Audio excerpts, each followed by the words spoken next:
एक दफा का जिक्र है, पहाड़ियों के बीच एक पुरस्कून गांव में एक छोटी सी सरमई बली रहती थी जिसका नाम लोना था। लेकिन लोना कोई आम बली नहीं थी।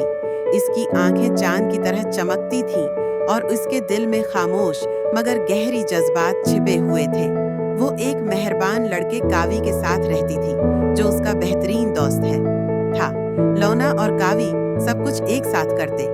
वो नदी के किनारे खेलते, खाने बांटते और सोने से पहले सितारों को अपनी कहानियां सुनाते।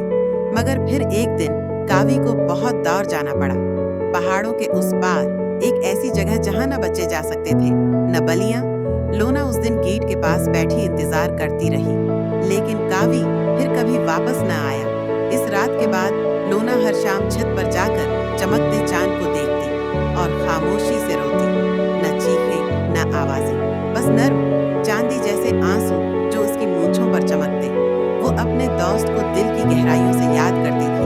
दूसरे जानवर सरगोशी करते, लोना हर रात क्यों रोती है? एक बूढ़ा उल्लू बोला, वो हर रात क्यों रोती है? चांद के लिए रोती है, मगर असल में वो किसी ऐसे के लिए रोती है जिससे वो बहुत मोहब्बत करती थी। फिर एक ठंडी शाम कावी के पुराने घर में एक नया बच्चा आया। उसका नाम रयान था और वो भी तन्हा था। उसने लोना को छत पर बैठे देखा, चमकती मगर उदास आंखों के साथ। रियान ने हर दिन उसके करीब आने की कोशिश की, कभी दूध लाकर, कभी नर्म कंबल, कभी पंख वाली खलौना, लेकिन लोना कभी न हिली। फिर एक रात वो एक छोटा सा लालटीन लेकर छत पर चढ़ गया और आहिस्ता से कहा, मुझे नहीं मालूम तुम किसे याद कर रही हो, लेकिन मैं भी किसी को बहुत याद करता हूँ। लोना ने उसे देखा, उसकी आंखें चांद की तरह रोशन थीं।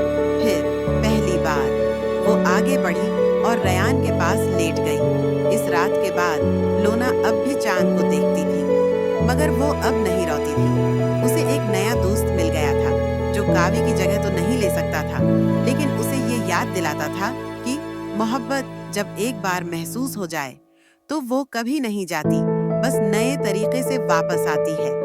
सब पैगाम गम दरअसल वो मोहब्बत है जो कहीं नहीं जा पा रही, लेकिन गम के अंधेरे में भी नए रिश्ते खुल सकते हैं। यादें चुभती भी हैं और शफा भी देती हैं जब बांटी जाएं